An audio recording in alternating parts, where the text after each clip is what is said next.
Good morning, children. Class 7, Chapter 3, Forgiveness, the King and the Tamarind Tree. Sorry, drum. ये मैंने आपको chapter part first इसका कल समझा दिया था. आज चैप्टर 3 का पार्ट सेकंड है. पेज नंबर 17 से ऊपर स्टार्टिंग करते हैं. The barber pulled the king hair. तो क्या हुआ? The barber pulled the king's hair his and that way to manage to cover the hall partially. उसने राजा ने बोला बार्बर से, नाई से, कि आप मेरे बालों को इस जो सींग निकल आए हैं इसको इस तरीके से ढक दो ये बिल्कुल भी दिखाई ना पड़े. The king put his night cap on the head and rest. तो उसने नाइट को एक कैप पहन लेता था और अपने वो हॉर्स को सींग को छुपा लेता था. Now go and tell the court I am unwell. और जब वो अपने कोर्ट में गया, न्यायालय में गया और वहां पे सबको बोला आई एम अनवेल, मैं ठीक नहीं हूँ. I will not see anyone, मैं किसी को नहीं देखना चाहता. He sat up and looked sternly in the barber and remember my warning. और गया और बार्बर को बोला कि मेरी चेतावनी को तुम याद रखना. The barber fled as soon as the door of the bed chamber closed, the starting laughing. Barber ने जो चैम्बर था उसका गेट को बंद किया और हंसना शुरू कर दिया. He starting laughing. वो लगातार हंसता रहा. The people in the place stopped him and asked him why he was laughing so wildly, but he only shook his head helplessly and ran laughing throughout the hall. पर वो किसी को कुछ राजा ने बताने से मना किया था कि किसी को मत बताना मेरे सर पे सींग निकल आए हैं. इसी वजह से वो लगातार हंसता रहा, गेट बंद करके हंसता रहा. जब कुछ लोगों ने उसे हंसते हुए देखा तो लोगों ने पूछा क्यों हंस रहे हो, पर वो किसी को नहीं बता रहा था और लगातार वहां से हंसता हुआ निकल गया हॉल से बाहर. I die if I don't tell something.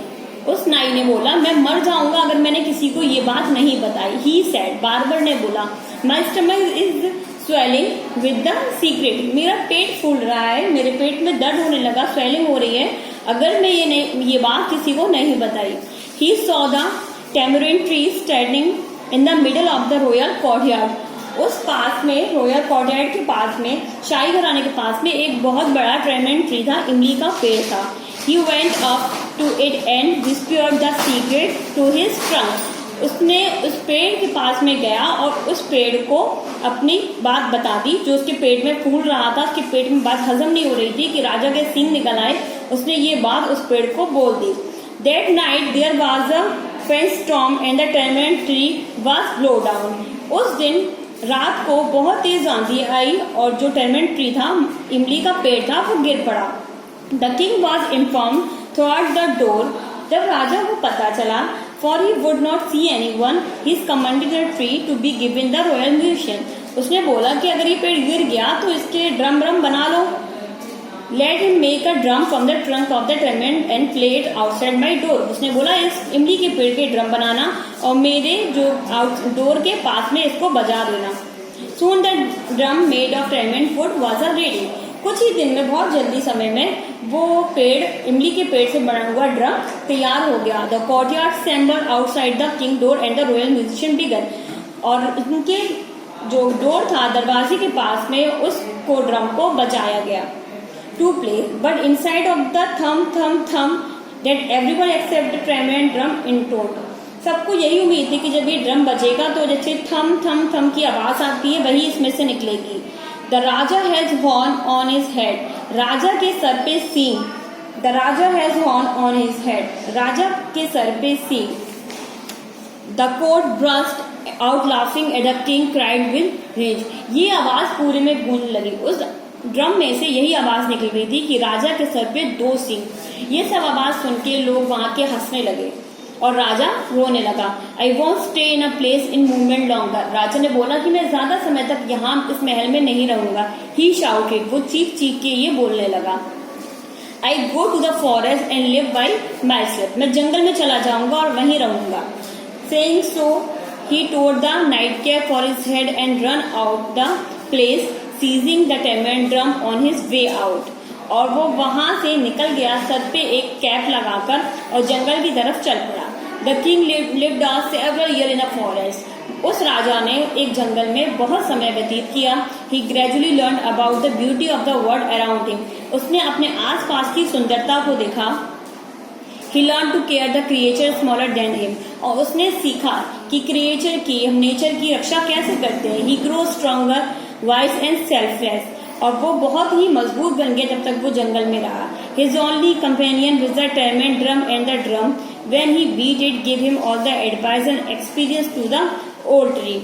He learned to play beautifully then, even the spirit of the tree.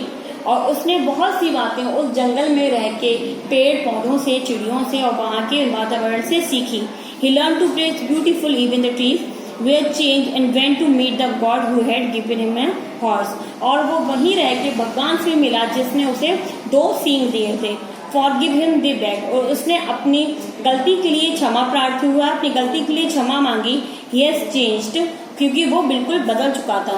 Remove his horse and give him back his kingdom.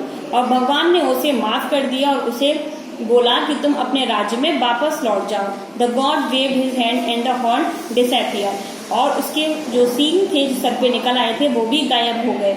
Next morning, अगली सुबह, the king went down of the forest pool to drink water. अगली सुबह जब वो राजा उस जंगल के pool के पास पहुंचा पानी पीने के लिए, while cupping his hand he saw the reflection and his lean sunnited face looked back at him without any horse. और उसने देखा उस पानी में कि उसके सर पर कोई भी सींग नहीं था.